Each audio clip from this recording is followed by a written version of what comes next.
Un conflit silencieux se prépare, les grandes puissances avancent dans l'ombre, et un seul faux pas pourrait tout faire basculer. Avions furtifs, alliances secrètes, satellites en alerte. Le monde se rapproche-t-il de la paix, ou du plus dangereux choc du siècle? Et si la prochaine guerre mondiale commençait par un simple malentendu? Dans un monde où chaque déclaration peut faire trembler les marchés et vaciller les équilibres militaires, Chine vient d'envoyer un message clair, ferme, calculé, presque solennel.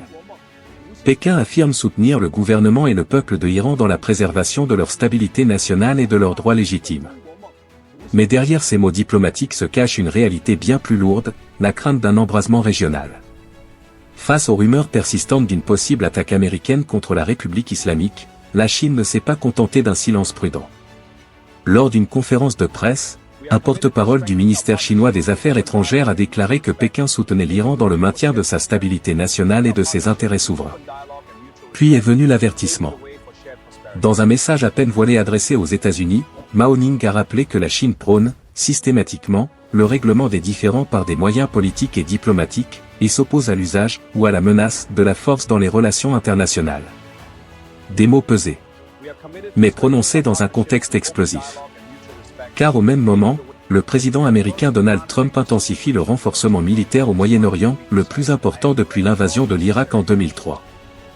2 porte-avions croisent dans les eaux stratégiques, des milliers de soldats sont mobilisés, des avions de combat sillonnent le ciel, des destroyers lance-missiles sont positionnés. Tous les regards convergent vers Téhéran.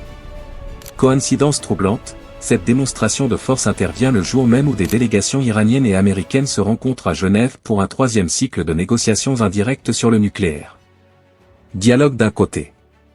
Pression militaire de l'autre. La Chine, elle, dit suivre, de près, l'évolution de la situation. Elle réaffirme son attachement à la diplomatie, à la retenue, au dialogue. Elle évoque l'amitié traditionnelle entre les peuples chinois et iraniens. Elle appelle toutes les parties à « chérir la paix ». Mais derrière ces formules officielles se pose une question cruciale. Jusqu'où Pékin est-elle prête à aller? Car la Chine n'est pas un simple observateur. Elle est au cœur de l'économie iranienne, aujourd'hui fragilisée par les sanctions et les tensions régionales.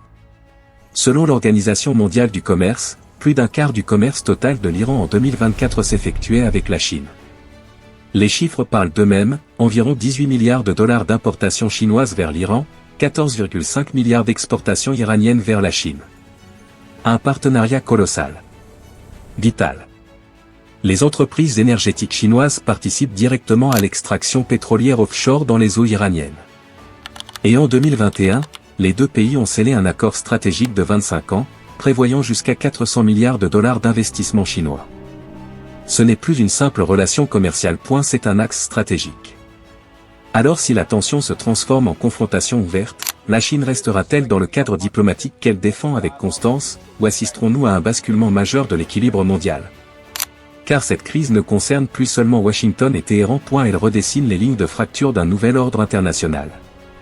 Et le monde retient son souffle. L'Iran n'est plus seulement un acteur régional sous pression.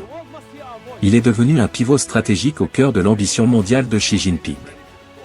Maillon essentiel des nouvelles routes de la soie, Téhéran relie désormais l'Asie centrale au Golfe Persique, transformant son territoire en corridor vital entre l'Orient et les marchés énergétiques mondiaux. Pour Pékin, perdre l'Iran ne serait pas une simple défaite diplomatique, ce serait une fracture stratégique. Dans l'ombre, la Chine joue aussi les médiateurs entre Téhéran et Arabie Saoudite, tentant de stabiliser une région historiquement fragmentée. Mais pendant que les discours parlent de paix, les coulisses s'embrasent. Selon Reuters, l'Iran serait sur le point de finaliser un accord majeur avec Pékin pour l'acquisition de missiles de croisière antinavires de pointe. Une décision lourde de conséquences, ces systèmes pourraient modifier l'équilibre militaire dans le Golfe Persique, zone vitale pour l'approvisionnement énergétique mondial. Et ce n'est pas tout. Ces derniers jours, des entreprises liées aux services de renseignement chinois ont publié des images satellites explosives. Des clichés à haute résolution qui exposeraient des mouvements militaires américains d'ampleur inhabituelle dans la région. Au centre de ces révélations, la société Mizar Vision, décrite comme proche de l'appareil militaire chinois. Elle affirme avoir capturé des images montrant des chasseurs furtifs américains massés sur la base aérienne d'Ovda, dans le sud d'Israël. Les images sembleraient indiquer la présence de 11 F-22 Raptor, l'un des appareils de supériorité aérienne les plus redoutés au monde. Conçus pour la furtivité absolue, la vitesse supersonique et une domination totale du ciel, le F-22 n'est utilisé que par l'US Air Force. Son déploiement n'est jamais anodin. À proximité, les analystes disent également distinguer un possible système de défense aérienne Patriot. Un signal supplémentaire que ce positionnement pourrait dépasser le simple cadre d'un exercice militaire. Plus tôt dans la semaine, 12 F-22 avaient décollé de la base aérienne de Lakenhet, au Royaume-Uni, à destination d'Israël. 11 auraient atterri à Ofda. Un appareil aurait fait demi-tour pour des raisons techniques. Mais selon des analystes en sources ouvertes, 12 autres F-22 seraient arrivés à Lakenhet, prêts à être déployés à leur tour. Si ces mouvements se confirment, le nombre total de chasseurs furtifs américains stationnés en Israël pourrait atteindre 24. 24 avions conçus pour dominer le ciel face aux adversaires les plus sophistiqués.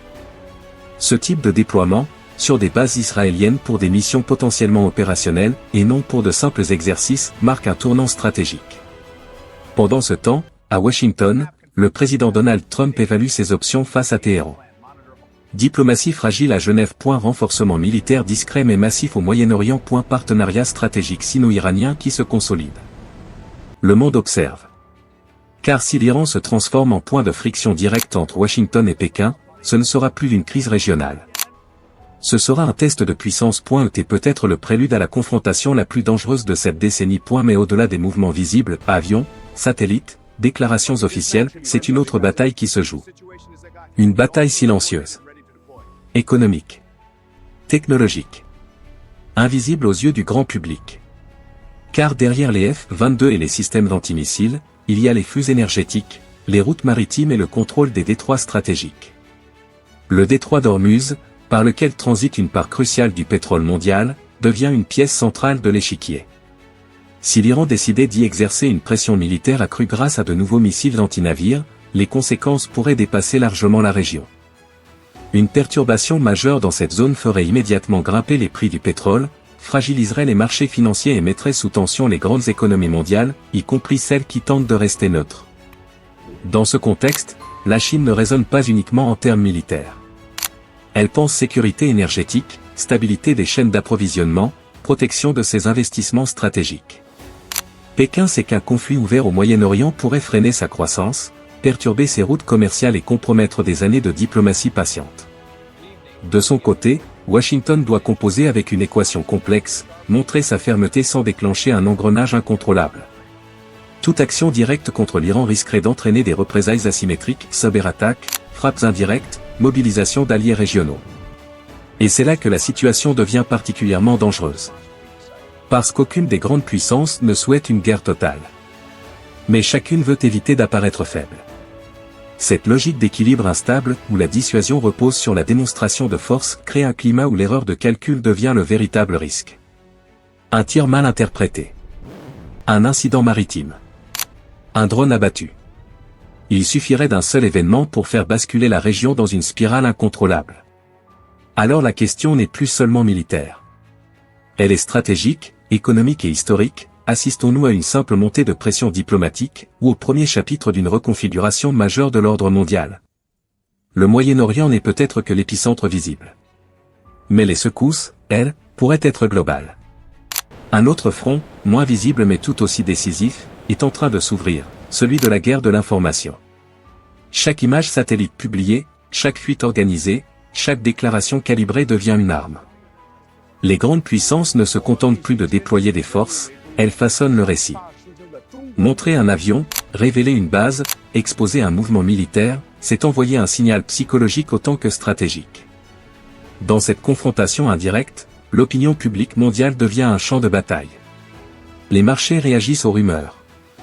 Les alliances se consolident ou se fissurent sous la pression médiatique. Les gouvernements testent les lignes rouges adverses sans franchir ouvertement le seuil du conflit. Pendant ce temps, les acteurs régionaux observent attentivement. Les pays du Golfe ajustent leur position. Israël renforce sa vigilance. La Turquie, la Russie et d'autres puissances intermédiaires évaluent comment tirer avantage d'un éventuel basculement. Personne ne veut être pris au dépourvu si l'équilibre se rompt. Mais ce qui rend la situation encore plus incertaine, c'est la multiplication des théâtres de tension à travers le monde. Les ressources militaires et diplomatiques ne sont pas infinies. Une crise majeure au Moyen-Orient pourrait redéfinir les priorités globales et redistribuer les cartes de la puissance pour les années à venir. Dans ce climat électrique, la dissuasion devient un jeu d'ombre. On montre sa force pour éviter de l'utiliser. On s'approche du bord du précipice en espérant que l'autre reculera le premier. La véritable inconnue n'est pas seulement la capacité militaire des uns et des autres. C'est la volonté politique. Qui cédera, qui testera la limite, et surtout, qui assumera les conséquences si la ligne rouge est franchie. Car dans l'histoire des grandes puissances, les conflits majeurs ne commencent pas toujours par une déclaration officielle. Ils commencent souvent par une accumulation de signaux ignorés. Et aujourd'hui, ces signaux se multiplient. Mais au-delà des stratégies, des satellites et des calculs militaires, il y a une réalité plus fragile, les populations. À Téhéran, à Tel Aviv, à Riyad, à Washington, des millions de civils vivent sous l'ombre d'une décision qui pourrait être prise à des milliers de kilomètres d'eux. Une décision politique. Un ordre militaire. Une riposte. Les marchés financiers anticipent déjà le pire. Les investisseurs déplacent leurs capitaux vers des valeurs refuges. Les compagnies maritimes évaluent le risque de navigation. Les compagnies aériennes redessinent discrètement certaines routes. Le monde économique sent que quelque chose peut basculer. Car une escalade dans cette région ne resterait pas confinée aux frontières. Elle toucherait l'énergie, les transports, la sécurité alimentaire, les chaînes d'approvisionnement mondiales. Les pays les plus vulnérables seraient les premiers frappés par la hausse des prix et l'instabilité. Et puis il y a le facteur imprévisible, les acteurs non étatiques. Groupes armés, milices régionales, réseaux clandestins. Dans un contexte tendu, ils peuvent agir sans attendre un feu vert officiel, compliquant encore davantage le contrôle de la situation. Plus la pression monte, plus la marge d'erreur se réduit. L'histoire montre que les grandes crises ne naissent pas toujours d'une volonté claire de faire la guerre, mais d'une succession d'actions, de réactions, de malentendus et d'orgueils nationaux. Aujourd'hui, le Moyen-Orient se retrouve une nouvelle fois au centre d'un jeu de puissance mondiale. Mais cette fois, les acteurs sont plus nombreux. Les enjeux plus vastes. Les armes plus sophistiquées. La question n'est plus seulement de savoir si une confrontation aura lieu. La question est, le monde est-il prêt à en absorber le choc si elle se produit ? Car si l'équilibre venait à se rompre, il ne s'agirait pas seulement d'un affrontement régional. Ce serait un moment charnière pour le XXI siècle. Au fond, cette crise dépasse les frontières de l'Iran, d'Israël ou même des États-Unis. Elle pose une question fondamentale sur la nature du monde qui est en train d'émerger. Sommes-nous encore dans une ère où la diplomatie peut contenir la puissance militaire, ou entrons-nous dans une période où la démonstration de force devient le langage principal des grandes nations ? La rivalité entre Washington et Pékin ne se limite plus au commerce ou à la technologie. Elle s'étend désormais aux zones les plus sensibles du globe. Chaque alliance compte. Chaque base militaire compte. Chaque accord énergétique compte. Et dans ce jeu d'équilibre fragile, l'Iran se retrouve au centre d'un affrontement stratégique qui le dépasse en partie, mais dont il pourrait devenir le déclencheur. Les prochains jours seront décisifs. Un geste d'apaisement pourrait ouvrir la voie à un compromis inattendu. Un mouvement mal interprété pourrait, au contraire, précipiter une escalade irréversible. L'histoire jugera les choix faits dans ces heures critiques. Car parfois, ce ne sont pas les grandes déclarations qui changent le monde, mais les décisions prises dans le silence des salles de commandement. Le monde observe. Les puissances avancent leurs pièces. Tel équilibre tient, pour l'instant. Sommes-nous en train d'assister à une simple démonstration de force ? Ou au premier signe d'un affrontement qui pourrait redessiner l'équilibre mondial? La Chine ira-t-elle au-delà du soutien diplomatique? Les États-Unis franchiront-ils une ligne irréversible? Et si une étincelle suffisait à embraser toute la région, le monde serait-il prêt? Votre avis m'intéresse. Écrivez en commentaire. Guerre inévitable? Ou solution diplomatique possible? Si vous voulez des analyses profondes, stratégiques et sans filtre sur les grandes tensions mondiales, abonnez-vous dès maintenant à la chaîne. Activez la cloche pour ne rien manquer des prochaines révélations. Parce que dans un monde où tout peut basculer en quelques heures, mieux vaut comprendre avant qu'il ne soit trop tard. À très bientôt pour la prochaine analyse.